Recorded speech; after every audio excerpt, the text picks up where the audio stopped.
ஊழியத்துக்கு வந்த புதுசில் சில காரியங்களை பேசிக்கிட்டே வரும்போது ஒரு பெரிய பணக்காரர் என்ன பண்ணார், அந்த கூட்டத்துக்கு வந்திருந்தார். அவர் வீட்டில் தான் அன்றைக்கி சாப்பாடு.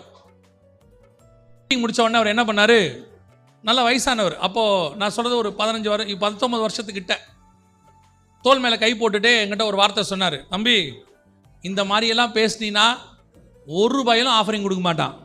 அவர் சொன்ன வார்த்தை இன்னும் என் காதில் அப்படியே இருக்குது. ₹1 ஆஃபரிங் கொடுக்க மாட்டான். அனுசரித்து போகணும். சும்மா ஊழியத்தில் அதை பேசுகிறேன் இதை பேசுகிறேன்னு பேசி நாளைக்கு ஊழியம் இல்லாமல் வீட்டில் உட்காரக்கூடாது. அனுபவசாலியாக சொல்கிறேன் அப்படின்னாரு.